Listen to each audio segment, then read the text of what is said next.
But the seven greats in business I will give you briefly. First of all, successful companies have great leadership. And leadership is the ability to get results. But it's also the ability to allocate resources, which means it's the ability to make decisions and to make hard decisions. Because if it were easy decisions, everybody would be a leader and everybody would be rich. So making decisions using thinking, slow thinking, using long-term thinking, is the critical job of the leader. Drucker says, the first job of the leader is to ask what results are expected of me. And then I add to that, of all the results that are expected of you as a leader, what is the most important result that you need to get to achieve the sales and profitability for which you are responsible? One of the rules what we learn in business, we never complain about anybody or anything in our business, because we're the boss. We're the ones who decided this. We don't complain about your staff because you hire the person. If you don't like the person, get rid of them. Don't complain about them. You just sound like an idiot. You know, it's like picking up food from the buffet down there and saying, I don't like this food. Well, I never have liked this food. I've always hated this food. Well, why did you pick it up? Well, I don't know. You know, the fact is you never complain about something in your business if you're in charge of it. If you don't like it, change it. If you don't want to change it, shut up. Now, which allows me to jump actually forward, is one of the marks of superior entrepreneurs is that they're intensely solution-oriented. Is whenever something goes wrong, they immediately go calm and they say, all right, what's the solution? What's our next action? What mediocre people do is they say, who did it and who's to blame? How did this happen? They go on a witch hunt. And of course that makes them become angry and frustrated. But superior executives, when something goes wrong, problem with a customer, problem with money, problem with bills, problem with product delivery or defects, they say, okay, all right, how do we solve this? What's the solution? Now here's a wonderful thing, is your success in life will be determined by your ability to solve problems. My friend Colin Powell said, leadership is the ability to solve problems. Success is the ability to solve problems. And how do you become really excellent at problem solving? I just finished a book, by the way, called Creativity and Problem Solving that Amicom is publishing in New York at the end of this year. It's because I did years of research on the subject. Here's the point, is the way that you solve problems is simply to think about solutions. What are all the possible solutions? Be intensely solution-oriented. Don't allow yourself to get bogged down, negative, upset, unhappy about the problem and who did it. Focus on the solution and the actions that you can take. And when you start to think about the solutions, remember Helen Keller's wonderful line, when you turn toward the sunshine, the shadows fall behind you. When you start thinking about solutions, we could do this, we could do that, and you could do this, and I could do that, and we could do. When you start thinking about solutions, your mind goes calm, your creativity turns on like lights, you start to have more energy, you start to feel more confident, and so on. Are you with me so far? Yes. Thinking about problems makes you negative and shuts down your brain. Thinking about who's to blame is even worse. But thinking about what you can do and the actions you can take puts you back in charge. Well, the second principle, and I talked about, the second great is having a great product or service. And this, to me, was and is a revelation. And it's so simple, it stares you in the face. But 90% of your success in business will be to have a great product in the first place. And this is something that many people miss. They think if I have a good product and I pay thousands of dollars and go to really clever seminars, they'll teach me some marketing gimmicks and tricks so I can con people into buying it. And they spend enormous amounts of time and money trying to advertise or market what is a mediocre product.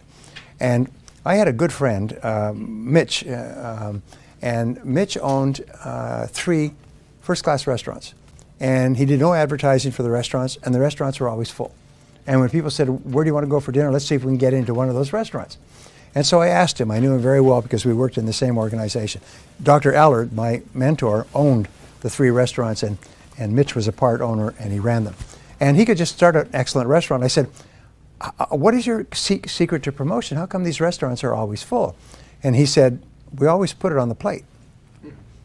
I said, how do you mean? He said, we put superb food at good prices on the plate and just stand back. And the restaurants are full all 7 days a week. And I always thought that's the key to success in business. Put it on the plate. Put it on the plate. Put the quality, put everything into the product or service. Now, the Inc. magazine does a story on the Inc. 500, the 500 fastest growing companies in America, taken over a 3-year period, and every year they update it. The last edition, which came out a couple of months ago, showed that the number one fastest growing company grew 42,500%. 42,500%. Unbelievable, it grew so fast. Others grew 5, 10, 15, 20, 30, 50 times in 2 or 3 years. All new companies, or reasonably new companies, all companies started by people like the people in this room, and they grew 5, 10, 50, 20, 100 times. Wow. What was the key? So they went back and they had outside researchers analyze it, and you know what they found? Is all the companies put it on the plate. Is every one of them was obsessed with quality, and obsessed with quality as their customers defined it. And they were close to the customer. They're locked tight to the customer. As I was sharing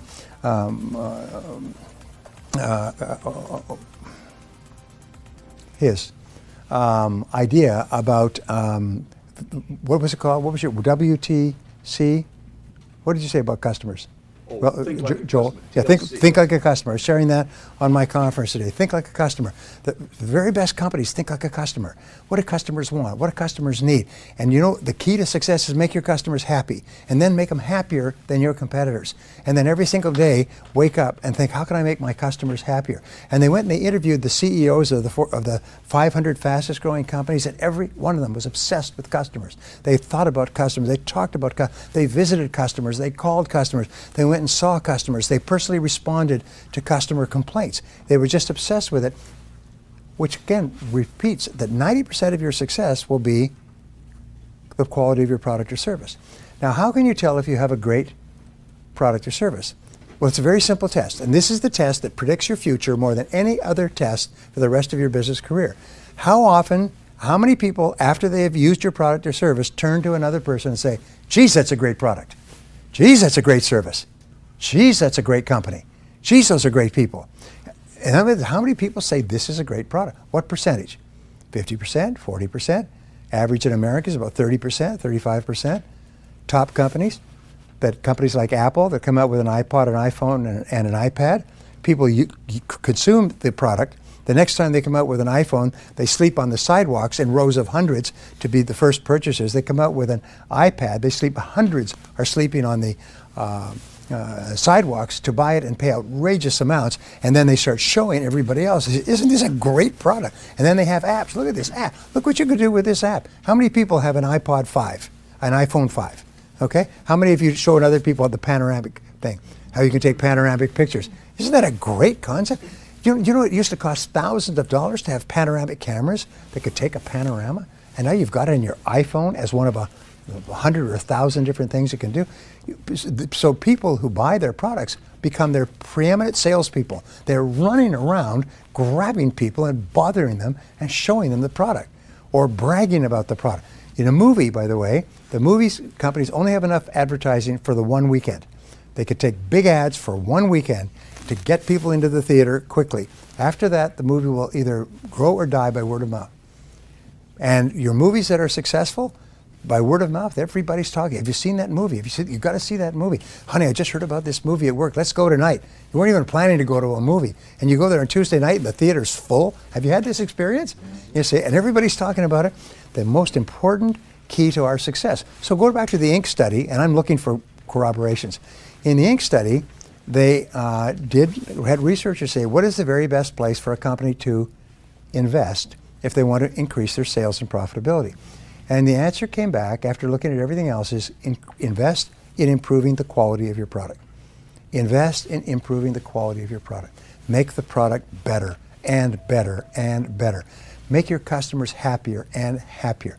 Make your customers so happy. I say that the key to success is to get your customers to buy from you first rather than from your competitor, to buy again because they are so happy, and to bring their friends. And if that becomes your operating theme, we could talk about this all day, is get them to buy from you, buy again, and tell their friends, then you're going to be successful, you're going to be wealthy, you're going to be respected, and more than anything else, you're going to be just as happy as you can be. Because nothing gives us greater joy than to make our customers happy. Number one is become a great leader, which means set clear goals, be decisive, take responsibility for results. Number two is offer a great product and never be satisfied with the quality of the product. It's constantly strive to make it better in the eyes of your customers. And here's one of the great revolutions in marketing, which I think is so important, is the very best companies, the 4 stages of the epiphany, the lean startup, are going to their customers and saying, how do you define a great product? Would you buy this? Would you pay for it? What would you want more of? What would you want less of? What can we do to improve it? They're even doing this with what they call the minimum viable product idea, is they take a product idea to a customer before they even make the product. And they work with the customer shoulder to shoulder to develop the product so the customer says, this is a great product. Then they produce and market the product. So number 3 is you want to have a great business plan. But a great business plan simply requires that you think through on paper the critical aspects of your business, and especially you analyze what it's going to cost, what you can sell it for, what kind of profits you can make, who are the people that you will need. There's a great story of Napoleon's generals all around this large table with maps of Europe spread out. And this is when the French armies were conquering everywhere. And they were talking about what cities or what municipalities, what duchies that they were going to attack with the army next time. And Napoleon would come in from his office, which was nearby, and he'd say, what are you doing? He said, we're talking about we're going to move the army from here, we're going to move it to there, and so on. And he'd say, well, gentlemen, he said, I'm afraid that we can't do it. We don't have the horses. And you've heard the expression, we don't have the horses. It comes from Napoleon. And what he was saying was that the entire army was driven by horses, cavalry, and horses to pull the wagons with the supplies and everything else. And they could get more men by recruiting on the march, as they did. They recruited, as they went through a village, they recruited people. Join the army, see the world, that sort of thing. Join the army, see the cannons. But the horses, those were scarce. And so the whole success of the army was determined, could they get the horses? That's why when Mike talks about getting the right people, is where do we get the horses? We got the ideas. We know what needs to be done, but where do we get the horses? So these are the things that you think through in a business plan. What kind of technology will you require, and what will it cost to set it up, and who's going to run it and operate it? What kind of advertising, publicity, promotion will you require? How much will it cost? What kind of returns will you get? So a business plan, and there's many people, I'm sure you have lots of business plan models that are quite common, is a business plan forces you to think long-term and to think slowly. And you'll always make better business decisions if you think long-term and you think slowly. The 4th area has to do with having a great marketing plan. And a great marketing plan is what you talk about all the time. But there's a rule in advertising. I used to work for a large advertising agency. And the rule is the fastest way to kill a product, a bad product, is to advertise it or to market it. Is to find, because if you market it, what happens? Is more people use it. More people use it and are angry about it, then they tell more people and the product dies. So the fastest way to kill a bad product is to promote it. And many people think, oh no, the way I can get my money back is I can sell it to people before enough people know how bad it is. No, we have the internet today. Everybody in the world can know how many troops appeared on the streets of the Crimean with balaclava masks on their face, and they know that in 3 seconds. I was just in Russia, where in Russia they control all the media, and they tell people that they were attacking the Ukrainians, backed by the CIA, are behind all the problems in the Ukraine, and the poor Russian people just are being sacrificed. So I'm just sending in some of my troops to help protect our. I said to my friend Sergey, I said, Sergey, that's nonsense. Not a word of what you're saying is true. It's totally false. The only people in the world who believe what you're saying are people within Russia who have no access to news on the outside. Anyway, so I'm getting off track.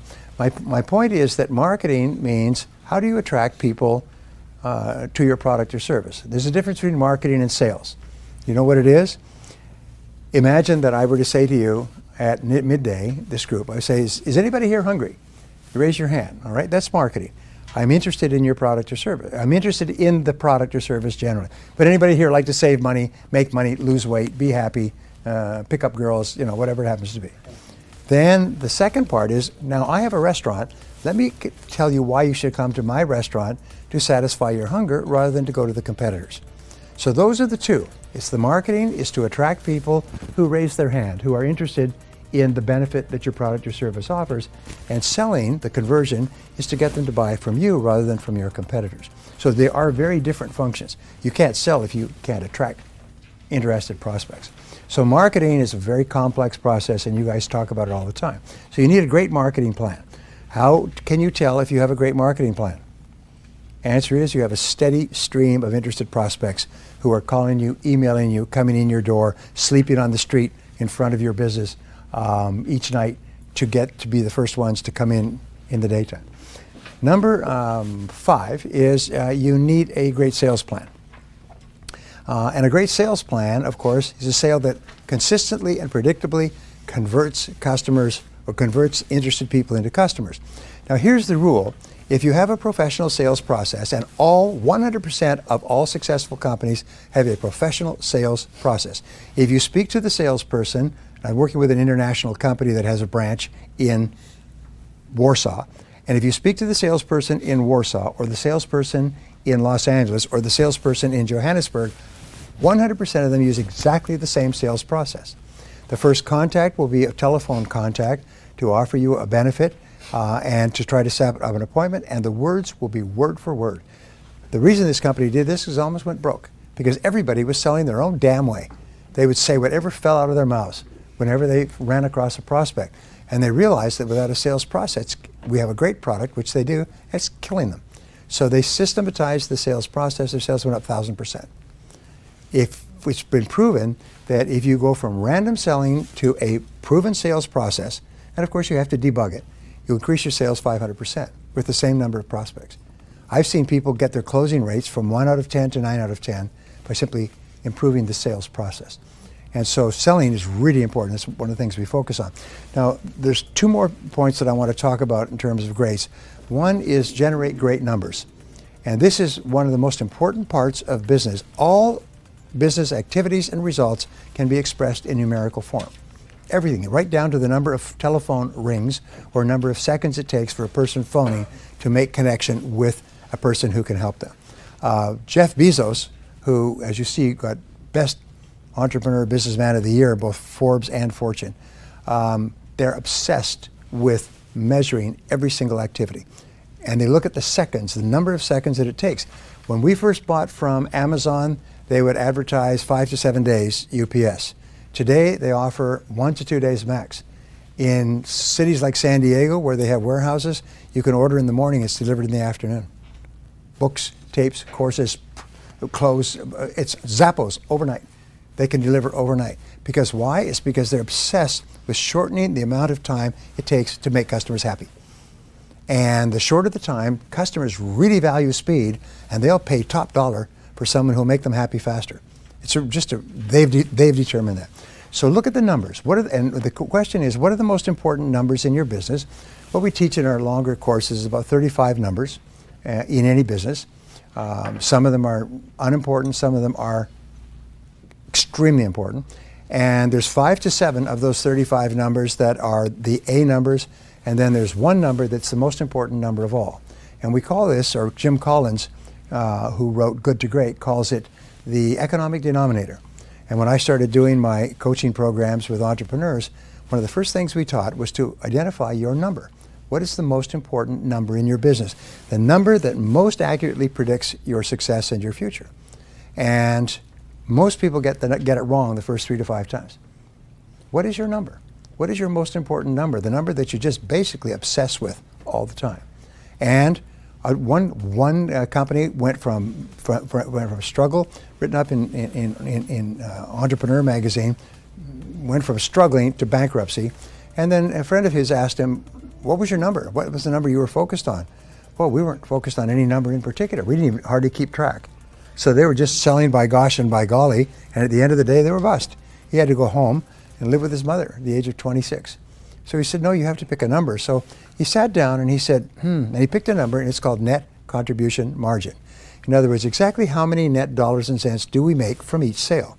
And then we compare those sales, and that's after 100% of every expense of cost of customer acquisition and lead generation and delivery and everything else. And then they compare those against the others, and they re-emphasize. In other words, net contribution margin. This year, he'll hit $100 million in business, and he's laughing. He said, changed our whole life to finally figure out what our number was. So a question I always ask people, what is your number? Do you know? Do you know the most important number? Do you know what most entrepreneurs say? Sales. Sales, everybody knows that, just sales. Really? What if you're losing money on every sale? Then the more sales you make, the faster you go bust. And you know that many companies are losing money on every sale because they don't add in all the costs of the sale. They leave out their own labor, they leave out rent, they leave out utilities, they leave out delivery costs, they leave out defects, they leave out packaging, theft. And so there's, boy, are we selling a lot. Yeah, well, how come you're losing more money every month? Did you see these companies, by the way, that announced they had 11 billion in sales last year, they lost 3 billion? You see them all the time. You say, how could you lose 3 billion if you sold 11 billion? Do you know why? It's because they don't know the numbers. And what they're doing is they're probably working harder and harder to sell more and more products at which they're losing more and more money. And nobody has sat down and done the attributable cost. Okay, the last of the 7, and this is the one I love, and this is the future, by the way. The front end of business, the first bookend, is having a great product or service to start with. The last is to have a great customer service experience. And I cannot tell you how important this is. This is what Joel and I have worked on all of our lives. Make our customers so happy at the beginning and so happy with the product and happy afterwards. It's the key to repeat business. It's the key to rapid growth. Every successful company, without exception, is obsessed with taking good care of their customers once they get them. And if they have a customer complaint, the head of the company doesn't sleep at night. They are so upset about customer complaints. They'll go out and personally visit them. The company president will phone an unhappy customer and talk to them because they consider customer happiness, like Tony Hsieh, to be the most important thing in the world. What Tony says is that we're not in the shoe business, we're in the customer happiness business, we just happen to sell shoes. And if we were selling something else, we'd still be in the customer happiness business. What was that worth to Tony? Sold it for, his idea translated into Zappos sold it for $1.2 billion and took home $350 million. Not a bad idea. Make your customers happy. Does it work? Yes. How often does it work? 100% of the time. So you'll find that the very best companies, the ones that you really like and want to go back to, are the companies that make you feel happy. They make you feel good as a result of having done business with them. They take good care of you. And as a result, you go back over and over again and you bring your friends. So those are the 7 greats that we talk about here. Great leadership, great product or service, great marketing plan, great sales plan, great numbers, great business plan, and great customer service plan. And if you have those, here's the interesting thing, is if you're missing one of them, it's like dialing a 7-digit number. If you miss one of them, your company will go broke. Miss any one of them, get them wrong, get the wrong answer, or miss it completely, then your company goes broke. So now we know scientifically, basically more and more of exactly what you have to do to build a high profit business. And the wonderful thing is it's all learnable. You can learn any one of these skills. Anything I just explained to you is as simple as ditch water. All you have to do is just say, ah, and what is it? You